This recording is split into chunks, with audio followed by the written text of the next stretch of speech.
Wis entuk-entukan bondo ketiwasan dan kula mboten misal kepiye mau konangan kowe rantuk gawe mboten setan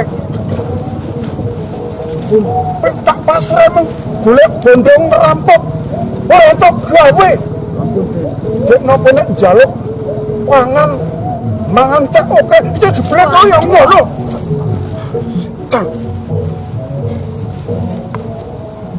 Baby, nah, kowe entuk gawe apa ora Ngapunten, kula nggih sami kali pas Surawadu Madrid hasil.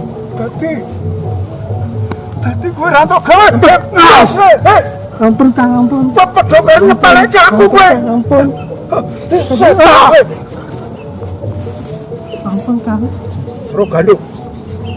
Waduh Kang, aku yo ora. Kowe prendas-prendas. Kowe ora entuk gawe. Ora entuk Kang. Ajar ngobong omah. Wis konangan sing duwe omah Kang. Jare kowe iki wong sekti sing mondro guna. Ora pedes tapak paling pancen gundro.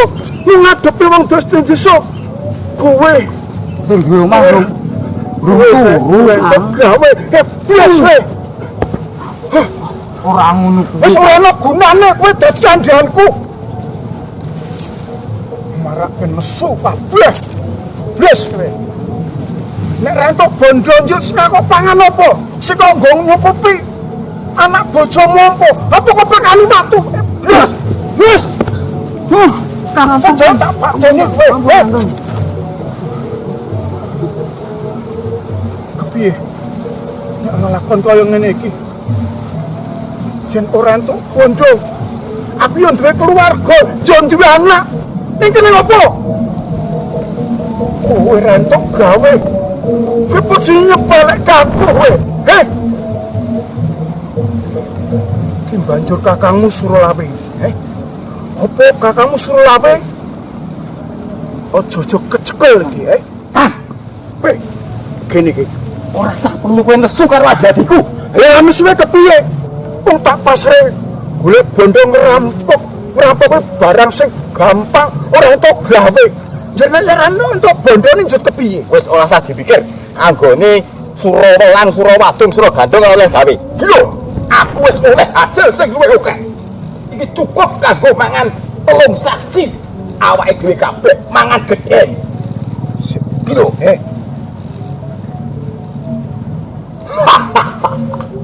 Suralawe. Kucing ngono. Kucing ngisor Piye? Goblok. Loh, piye?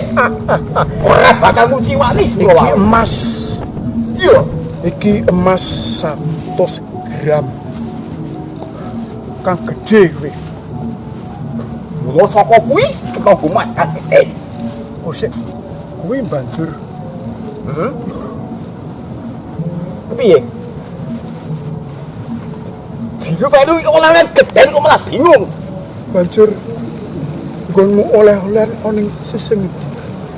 Ayo aku ning desa kene lor kono. Neng kono ana omah wong sugih. Oh iya, Kamu kok isine mung wong wadon loro. Kebeneran pandane aluk kabeh. Arep tulung-tulung timbang aku konangan tak pateni kabeh kan. Rampung. Suralawe. Piye kan? Mengerti yo.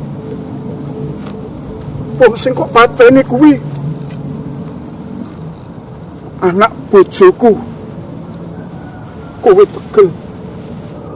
tegel mateni anak bojoku. Aku ora ngerti. Kowe setan. Wes, wes Kang. Aku ora trimo perkara iki. Wes Kang, wes. Kabeh kuwi ora ngerti. Sak tenane awake dhewe kepiye keluargane awake dhewe Kang. Banjur kepiye nek kaya mengkene iki bisa. Mbokmu Raminten.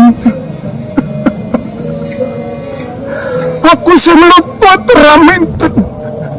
Aku njaluk pangapura Raminten karo kowe mbokne. Mergo tumindaku kowe dadi pantun mbokne karo anakku Raminten.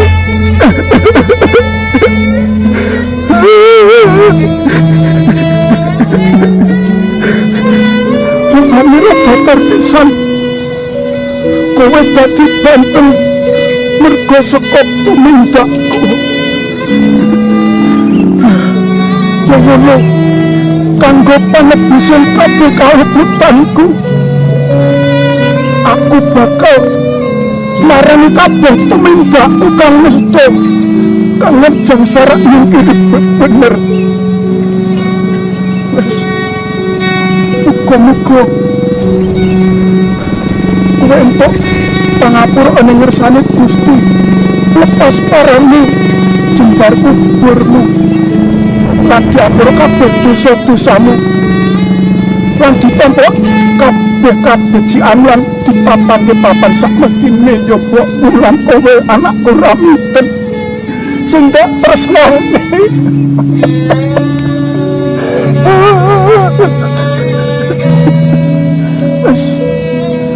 Suruh lawe Piye Kakang? karo suruh pulang awake dhewe kudu masrahke tumindak awake dhewe oning Mataram. Awake dhewe kudu dandani tumindak sing ora ben supaya dadi becik, supaya uripe ora kecilik. Yen ngono aku dadi wong kang cilaka. Dadi wong kang cilaka rekoso rekasane wong. Wis mulo. Awake dhewe saiki pasrah bongkokan oning Mataram. Dimarani tumindak awake dhewe sing ora bener kang tansah bebitung gar ora tentreming praja Mataram. Wis, ayo. Iya, Kang. Tuturi karo aku. Manut kowe, Kang. Ayo, tuturi aku oning Mataram.